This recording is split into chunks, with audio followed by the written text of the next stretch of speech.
Welcome to weekday coronavirus-driven mind stuff. My name is George Ortega, and it's interesting. I was about to head out for a walk before I have some Zoom meetings tonight, and then I realized I hadn't done the episode for today. And so, I like to have the episodes done before I get too exhausted with talking and doing things. So anyway, I hope you're having a good day. I want to show you this my mask, because again, I was headed out the door, that's why I had this on, but I want to show it to you. Basically, it's so cool because it's so easy to make.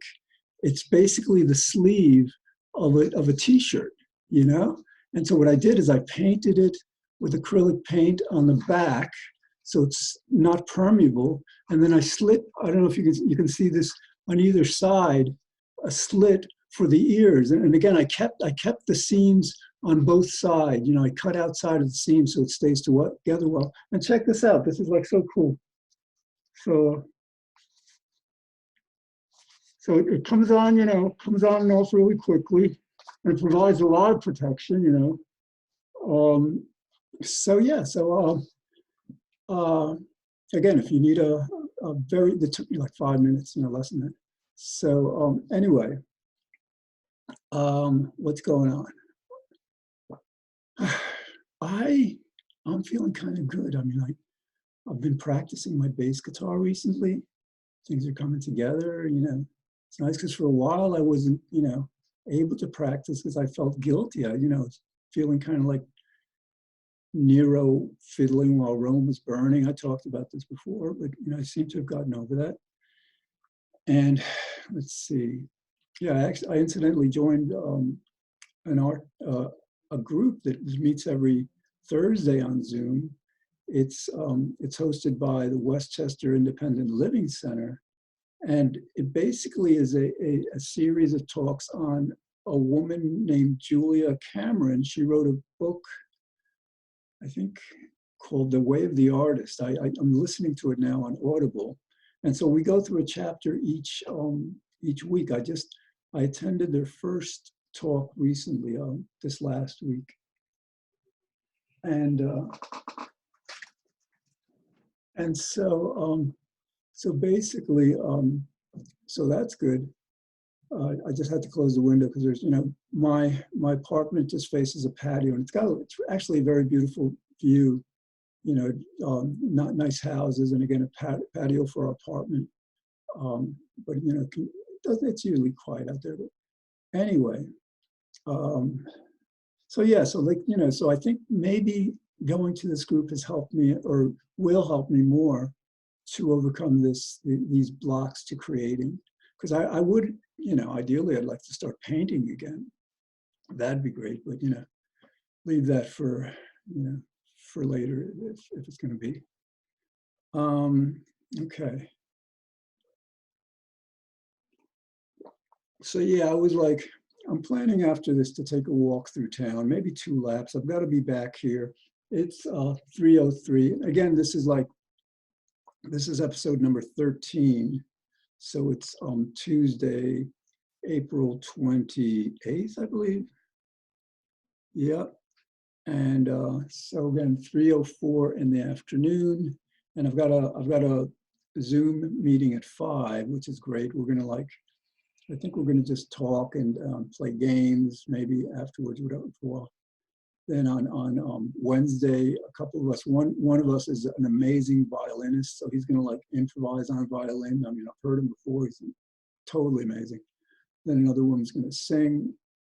So, actually what we're developing and what I'm working on now is I'm finding that having a room open every day allows people to pop in, and again, I basically organize the events through meetup.com, and Meetup, if you're listening, their search function has been malfunctioning so terribly. I mean, it's very difficult to find events recently, Unfortunately, it was, the company is no longer owned by the founders. So whoever owns it now, it's just not, and actually, I talked about this with some people.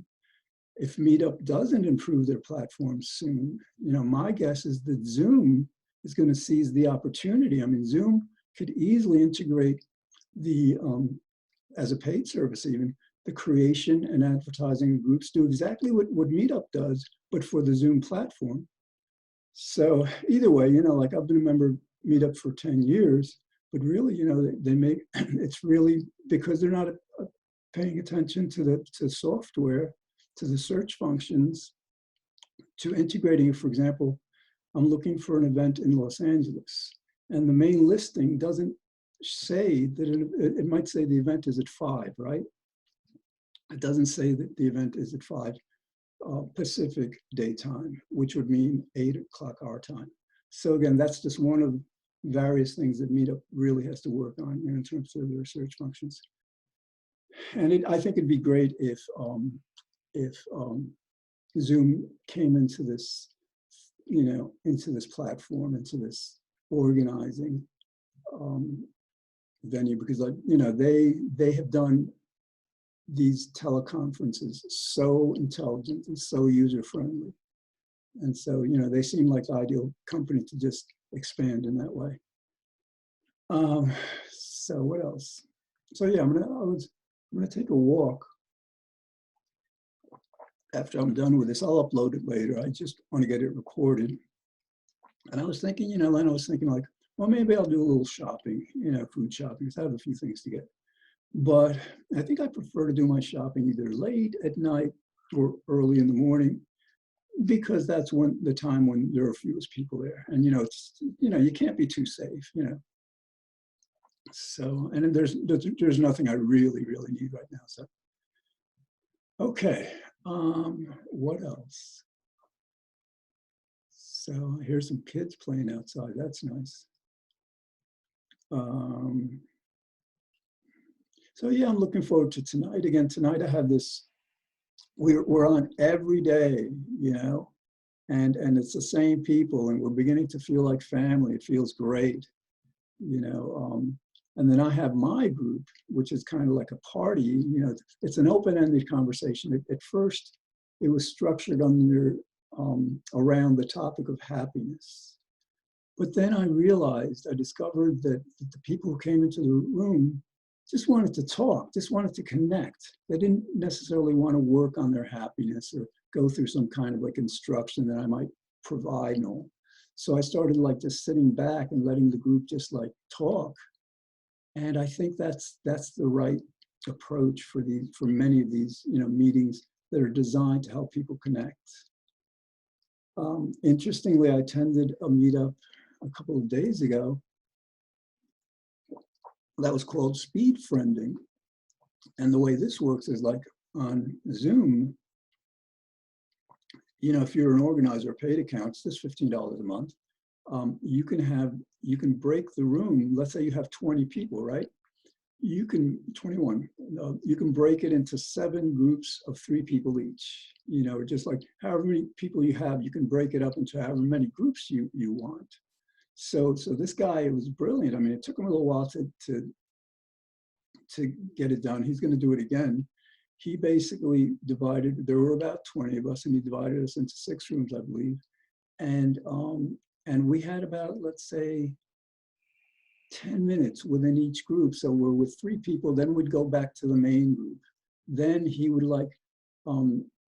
basically partner us or just, put us in a different room. So basically each time we're in the breakout rooms, we're with different people. And it's a great way. We just introduce ourselves. And then when we get back to the main room, it feels like we're, like we know each other better. It feels like, we have a connection. So, so I was just reminded of that, because essentially Zoom is an excellent vehicle, not just for business, but for socializing. And now we're coming up with all these ways to use it, like, again, the speed friending. I have my happiness talks. Some people, we did a poetry. We actually did a group poem together. There were about 6 or 7 of us in the group. This was yesterday. And one person started the poem, then the next, actually it was a short story yesterday, because we did a poem day before, whatever. So, you know, we basically, one person started the story, the next person filled, you know, in more. And like, you know, by the end, it was fun. It drew out our creativity. And again, it was just another way for us to connect. And so, yeah, so tonight, you know, from 5 to 7, we'll talk and also play games. People like to play games. And I hope that, you know, that because there are some games that don't involve much, they don't involve much conversation, much interaction verbally. But there are other games, kind of like Trivial Pursuit, and you know, games like that that absolutely require participation, you know, verbal conversation. And so I hope that more of those kinds of games become available, become popular.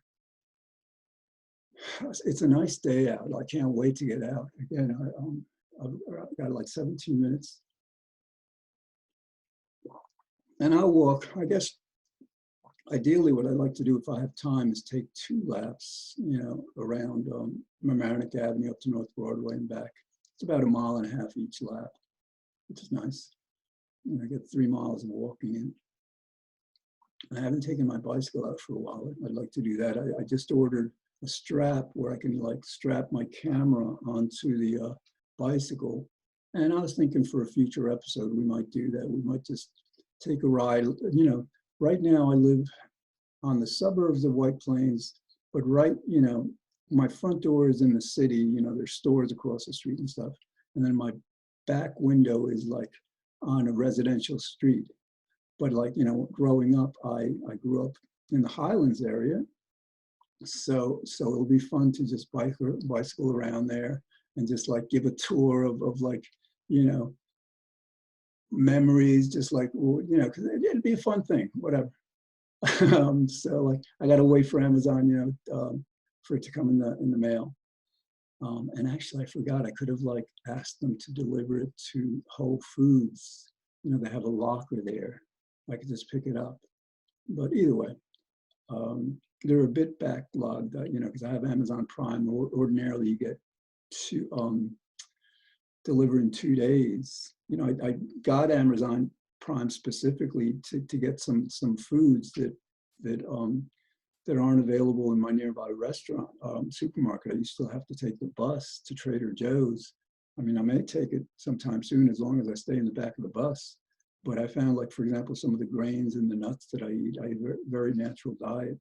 I ordered them online, but still, you know, there is a delay. I hope they hire more workers or just figure that out. All right, 15 minutes. So this is like so cool. And, you know, because one cool thing about this series is like, I never know what I'm going to talk about before I do the show. I mean, sometimes, let's say, I'm getting ready, you know, setting something up for the show. Ideas come to my mind, but it's not like I have these shows planned out. And that makes it, you know, enjoyable. And, you know, like in terms of like viewership, audience, I was telling somebody, this is kind of like an art form. And any artist knows that even if it's performance artist, like being a dancer or a musician, that, you know, a lot of times the art has to be about the person, in a sense, for the artist. You know, so in other words, like dancer dances for the joy of dancing. And also when people see that, they can enjoy it too. A musician plays for the joy of playing. So this is kind of basically a video series for the joy of presenting this kind of like a novel art form, this video journal. And it's an interesting kind of time to do this because, you know, it basically reflects my views and feelings about what we're going through, which I imagine I mirror these feelings and views of many people. That, you know, we're all going through the same thing, and I'm imagining we have very similar experiences and reactions to it. So, you know, I hope that it could be useful in that way. What else? I haven't seen a movie recently. I mean, I don't watch many movies. I don't subscribe to cable because I really don't watch TV. But recently I've been on Zoom so much, and I take it from my laptop into a 42-inch TV, because that way that allows me to see people really big. But then I've been on Zoom like 4 or 6 hours a day recently, which is like about the average for how long people watch TV each day. But I guess for me, movies tend to fill a social need, a vicarious need to connect with others, where Zoom fulfills that need directly. It's not a virtual, passive experience like movies. Movies, I can't interact with them. Yeah, Zoom is so cool in a lot of ways.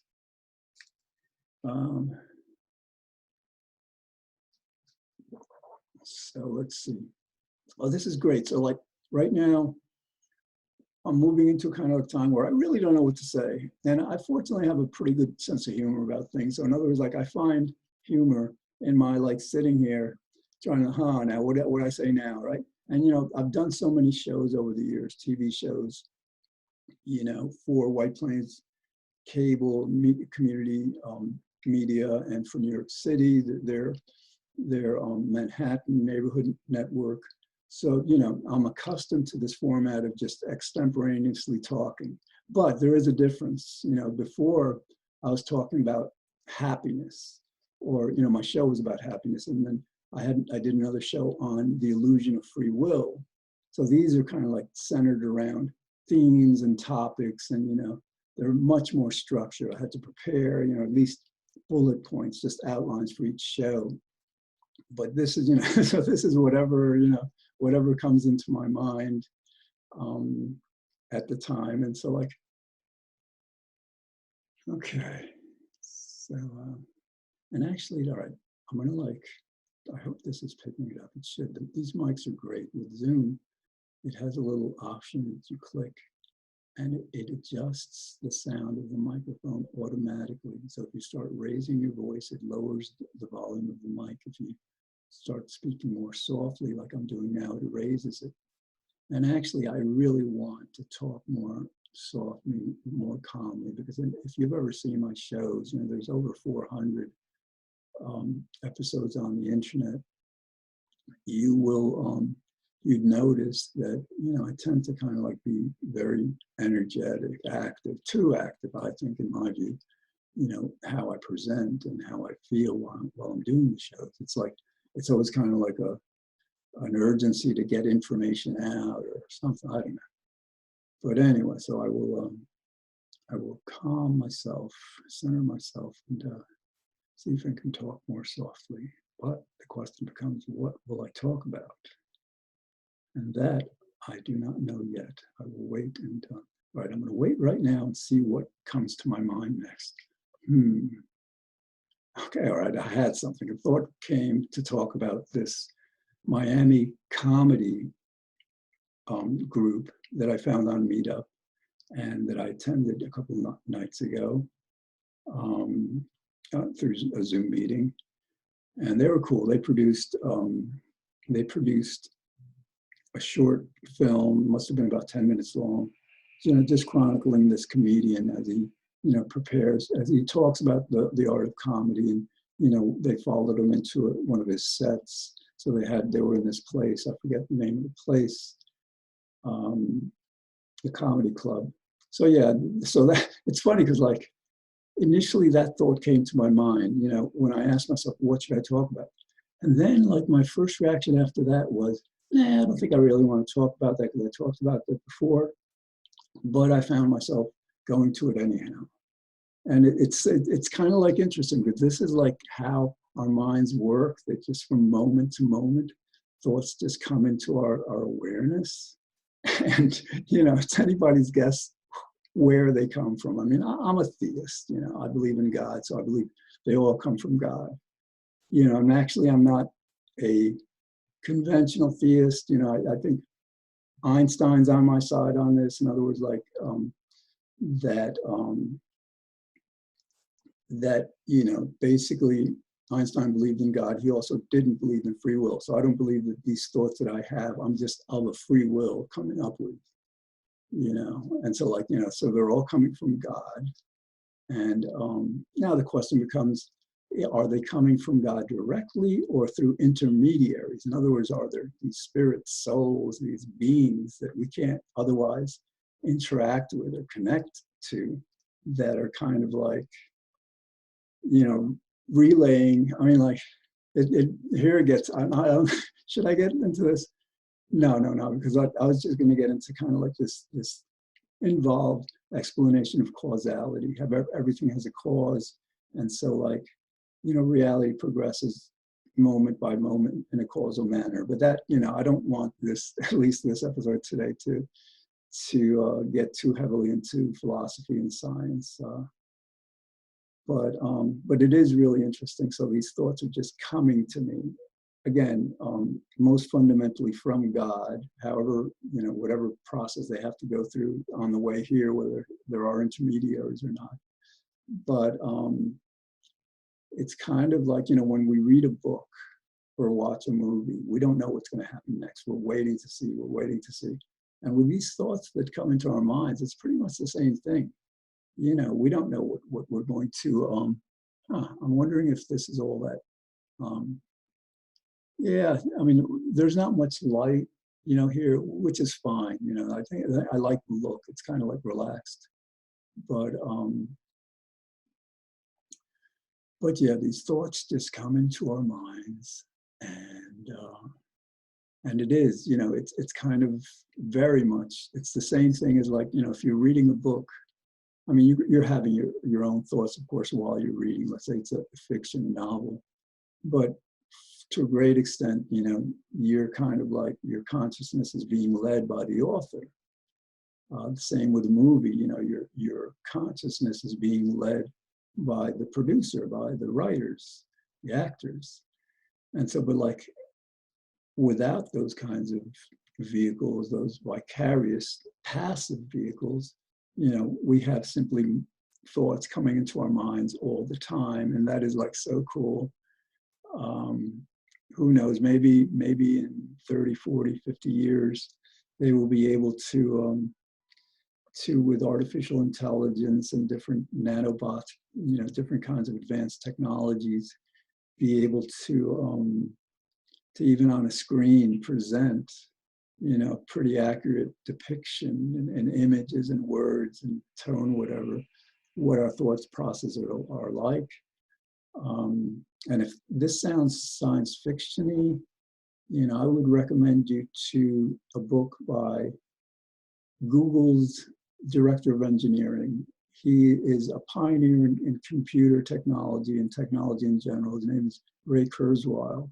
And he's also probably our world's top predictor. I mean, he limits his predictions to technology, and it's not as if he's like contacting some being that's telling him what's going to happen. He knows the field so well, and he's a sharp guy. And so he basically makes predictions about what's going to happen. And the great thing about his predictions is that over 80, perhaps 90% of them have come to pass, and generally within the time frame that he says. So he published a book called The Singularity is Near, and it's a massive book. It's got to be like 600-700 pages. I don't know. But it basically goes through the technological changes we can expect over the next decades. Like, for example, we're making advances in either halting or reversing the aging process. We're making advances in, like, using nanobots, which are these tiny, tiny little computers that I don't know the technology, but apparently they inject them in your body. And according to Kurzweil, they can perform the functions of our organs, natural organs, much more effectively and efficiently. So, you know, so rather than getting an organ transplant in the future, a person may get this nanobot, you know, medical intervention or whatever. All right, so it's like 3:45 left to go, 3 minutes, 45 seconds. And again, so now here's another thing. So this episode is about kind of like the process of thinking. So, you know, before I got on here, I didn't know what I was going to talk about, but this obviously has been what I've been talking about. And so what I noticed just now is, like, so you know, before I was talking about that Miami comedy club. Now I was just talking about Kurzweil's book, you know, and and just these advances in the future. And then my mind told me, well, all right, I've done enough of that. I mean, I could have, theoretically, reasonably just gone on, but for whatever reason, my mind is in a state of mood where I wanted to shift to a different topic. And what's funny is that, like, after I kind of like got the awareness that I didn't want to continue talking about Kurzweil and his predictions, I noticed that I had to start a different topic. And obviously what happened was that the topic that I chose was this transition that we basically talk in kind of like paragraphs, I guess. So, so yeah, it's like, we're certainly talking individual thoughts, but then they're organized around certain themes, and we go from theme to theme to theme. And I don't know, if you're a philosopher or whatever, or psychologist, you probably would find that interesting. I mean, like, there's so much that we don't know about that process, especially, and certainly so much that the public isn't aware of. A lot of this information isn't out there so much.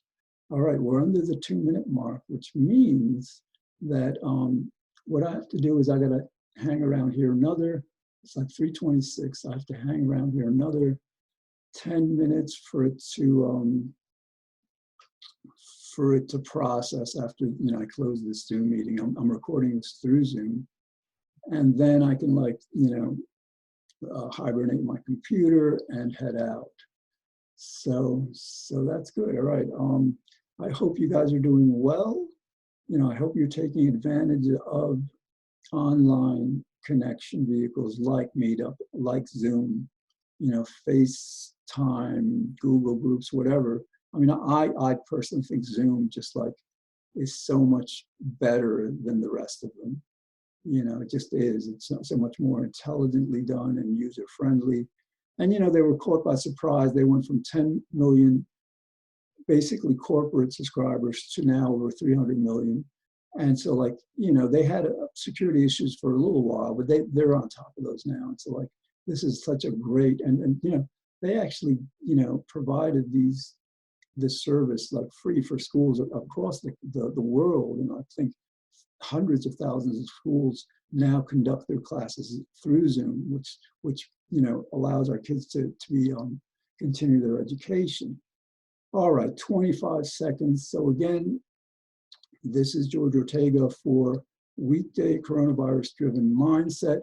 I hope you're having a great day, and you can catch this Monday through Friday at 5 o'clock on White Plains Community Media, and I upload them to the internet also.